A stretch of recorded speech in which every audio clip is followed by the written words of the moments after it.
एक आदमी भगवान के साथ पत्थर कागज कैंची खेलता है और पूछता है, आपकी पीठ के पीछे कितनी उंगलियां हैं? भगवान जवाब देते हैं, 7। आदमी तुरंत एक उंगली पीछे खींच लेता है। अगले ही पल यह सब देखकर जैक पूरी तरह सन्न रह जाता है।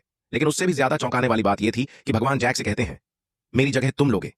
जैक को यकीन ही नहीं होता, क्योंकि ठीक एक दिन पहले ही उसकी जिंदगी पूरी तरह तबाह हो चुकी थी। कभी सड़क हादसा, कभी ट्रैफिक जाम, ऑफिस में लेट पहुंचना, लाइव स्ट्रीम में जोरदार बारिश और ऊपर से नौकरी से निकाल दिया जाना। यहां तक कि एक बेघर आदमी की मदद करने पर गुंडों से पिटाई तक खा ली। मुसीबत यहीं नहीं रुकी। घर पहुंचते ही उसका कुत्ता टीवी तोड़ने वाला था और जैक पूरी तरह टूट जाता है।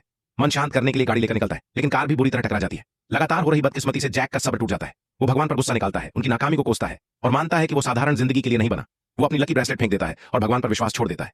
लेकिन अगले दिन कुछ अजीब होने लगता है। उसका पेजर लगातार बजने लगता है। गुस्से में आकर जैक उसे खिड़की से बाहर फेंक देता है, जहां गाड़ी उसे कुचलकर चकनाचूर कर देती है। फिर भी घंटी की आवाज रुकती नहीं।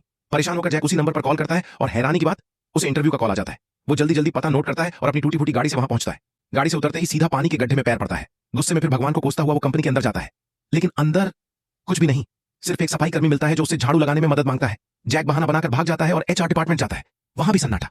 तभी सीढ़ी से एक आदमी उतरता है, वही सफाई कर्मी। जैक समझता है कि उसके साथ मजाक हो रहा है और जाने लगता है। अचानक वो आदमी अपने कपड़े उतारता है, अंदर चमकदार सफेद सूट। वो बताता है, मैं भगवान हूं, और अलमारी में रखा है जैक की पूरी जिंदगी।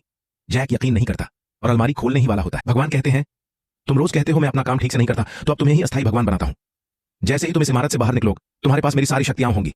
जैक इसे पागलपन समझकर गालियां देता हुआ बाहर निकल जाता है, लेकिन इस बार पानी के गड्ढे पर पैर पड़ते ही वो उसके ऊपर से चल जाता है। जैक इसे भ्रम समझकर नजरअंदाज कर देता है, लेकिन कार में बैठते ही उसे एहसास होता है गाड़ी सच में खराब थी। घबराकर वो एक रेस्टोरेंट जाता है ताकि दिमाग शांत कर सके। वो मन में सोचता है, चीनी। अगले ही पल टेबल पर रखी चीनी अपने आप खिसक आती है। फिर वो वेटर से चम्मच मांगता है और उसके मुंह से सीधा चम्मच निकल आता है। पास बैठा बूढ़ा आदमी देखकर दंग रह जाता है। अब भी पूरी तरह यकीन न होने पर जैक सूप को अलग करने की कोशिश करता है और वो सच में अलग हो जाता है। जैक खुशी से उछल पड़ता है, लेकिन अगले ही पल